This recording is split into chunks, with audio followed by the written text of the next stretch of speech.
the many songs that us and Legend Distance Theatre we do perform on stage live.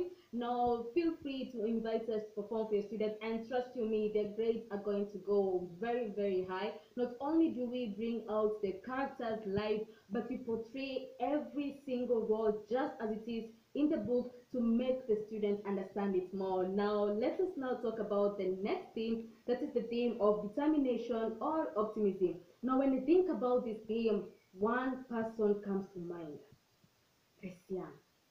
From the beginning of the book to the end of the book, we see her determination or her optimism all over the book. Now, I mean, a big kudos to that role. That is a champion for me in the book Blossoms of the Savannah.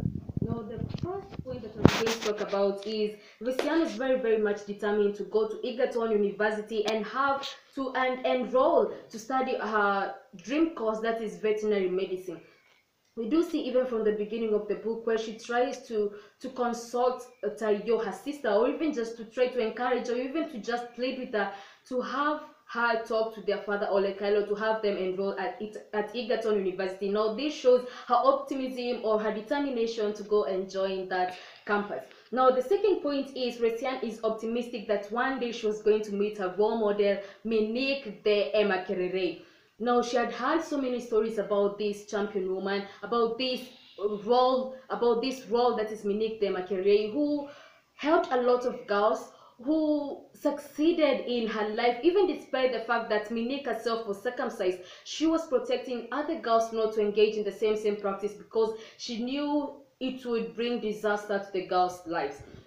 Now Resian was very much determined to go and meet this role model, whereby but later on we come to see that later on she finally met her role model after all those misfortunes that she went through just to go and meet her dream role model. Now the other point is Resian is very much determined to go and face Olusudori and tell him to his face, no, I'm not going to get married to you.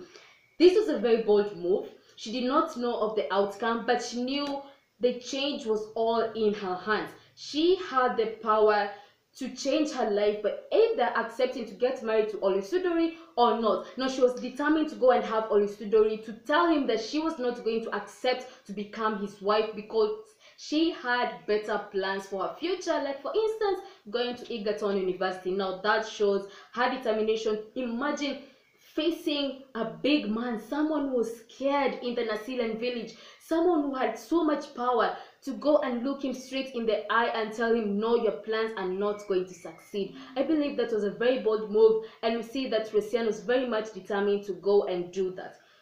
Now the other point is Olekailo is determined to have her daughter Resian get married to Olusudori. He knew that having Resian get married to Olusudori, this would make all his debts be cleared. And the only way to have the debts cleared, the only way to have all the debts that he owed Olusudori to be done with, was to have his daughter Resian get married to this villainous person. Now we do see that Olekailo is very determined, but even having Resian in the room by herself so as to accept Olusudori or even to welcome him so that they could have their little chit chat and have them talk about their future plans or even their marriage plans. Now that shows that Olekailo was a very determined person. Now the other point is Nkaiboni was very, yes, it was Nkaiboni was very determined to have Resian circumcised and to marry his son Olarinkoi. Now when Olarinkoi came to their homestead with Resian, when Olarinkoi came to their homestead with Resian, she was not circumcised, but when Nkaiboni saw this girl and he saw that Olarinkoi was not married, he was very determined to have her circumcised so that she could get married to Olarinkoi. Now the last point is Tayo was determined to have Joseph Pamwat and the love prevail, even though it meant going to Tanzania, even though it meant going to some different place where it had undefined culture. Now Tayo was very much optimistic to have their love blossom and to have their love prevail, even though they did not have any heterosexual links whatsoever, or even though they knew that the elders were against it. Now those are some of